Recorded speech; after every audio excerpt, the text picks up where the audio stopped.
STV news सूरत bell icon को click कीजिए channel subscribe અને હવે વાત કરીશું પાડોશી દેશ બાંગ્લાદેશમાં સત્તા પલટા વિશે।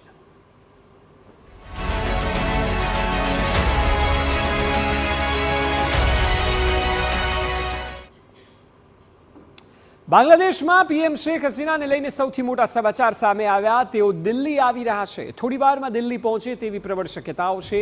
શેખ હસીના ભારતથી લંડન જાય તેવી પણ શક્યતા છે, કારણ કે બાંગ્લાદેશમાં જે પ્રકારે ગૃહયુદ્ધ ફાટી નીકળ્યું છે તેને લઈને પીએમ શેખ હસીના અને તેમના બહેન બંને સૌથી પહેલા અગરતાલા આવ્યા। અગરતાલાથી હવે દિલ્હી જઈ રહ્યા છે। દિલ્હીથી તેઓ લંડન જાય તેવી શક્યતા છે।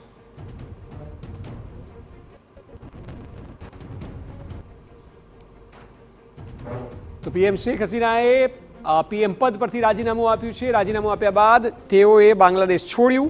શેખ હસીનાના રાજીનામા બાદ બાંગ્લાદેશમાં સેનાએ નિવેદન આપ્યું, બાંગ્લાદેશમાં વચગાળાની સરકાર બનશે।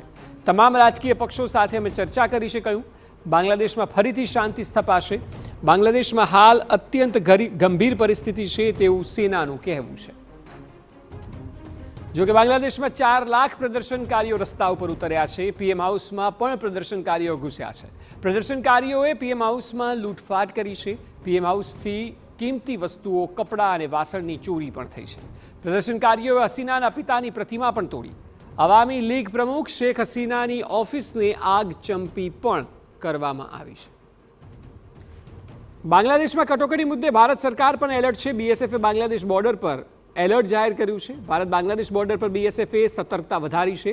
મમતા બેનર્જીએ બાંગ્લાદેશીઓને કરી છે શાંતિની અપીલ, પરંતુ હવે જ્યારે આટલા દિવસો બાદ સ્થિતિ બગડી છે ત્યારે શેખ હસીનાએ પોતાનું પદ પણ છોડવું પડ્યું છે।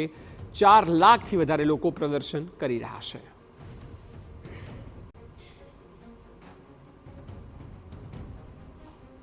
બાંગ્લાદેશમાં અનામત વિરોધી આ આંદોલન થઈ રહ્યું છે ને તેમાં પણ ખાસ કરીને 30% અનામત જેનો વિરોધ થઈ રહ્યો છે। એ 30% જે લોકોએ 1971માં બાંગ્લાદેશને આઝાદ કરાવવા માટે લડાઈ લડી એવા તમામ લોકોના પરિવારને 30% અનામત અપાય છે અને એ અનામતનો અહીં વિરોધ થઈ રહ્યો છે, કારણ કે એ અનામત 1971થી લાગુ છે, જે 2018 સુધી ચાલી। 2018માં તેને રદ કરવામાં આવી, પરંતુ હવે જ્યારે જુલાઈ મહિનામાં કોર્ટે સ્ટેટમેન્ટ આપ્યું કે અનામત લાગુ થવી જોઈએ, ત્યારે ફરી એકવાર લોકો રસ્તા પર આવ્યા અને મેદાને ચડ્યા છે। 30% અનામત બિલકુલ ન હોવી જોઈએ તેવું માનવું છે તેમનું, અને એ પણ તે લોકોને કે જેઓના દાદા 1971 એટલે એ ત્રીજી પેઢી થઈ, એ લોકો જંગ લડ્યા છે અને તેમના પૌત્રને અથવા તેમની બાદની પેઢીને આજે અનામત મળે તે અયોગ્ય છે તેવું તેમનું માનવું છે।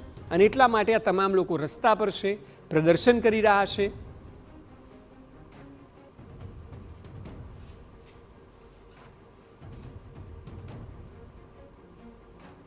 અને તેને લઈને 300થી વધારે લોકોનો જીવ પણ ગયો છે। ત્યારે બાંગ્લાદેશમાં એ સ્થિતિ સર્જાઈ, ગૃહયુદ્ધ જેવી પરિસ્થિતિ સર્જાઈ કે આખરે પીએમ શેખ હસીનાએ દેશ છોડવો પડ્યો। તેઓએ રાજીનામું પણ પોતાના પદ પરથી આપી દીધું છે। અને આ સ્થિતિ સર્જાતાની સાથે જ બીએસએફે બાંગ્લાદેશ બોર્ડર પર એલર્ટ જાહેર કરી દીધું છે, કારણ કે ભારતને સાંકળતી જે બોર્ડર છે તે બોર્ડર પર હવે બીએસએફ વધુ ચુસ્તતા દાખવી રહ્યું છે, વધુ એક્ટિવ દેખાઈ રહ્યું છે, કારણ કે કોઈપણ સ્થિતિમાં પાડોશી દેશોને અસર થતી હોય છે અને આ સ્થિતિ આવનારા સમયમાં અહીંથી વણશે તો ભારતે એલર્ટ રહેવું પડે।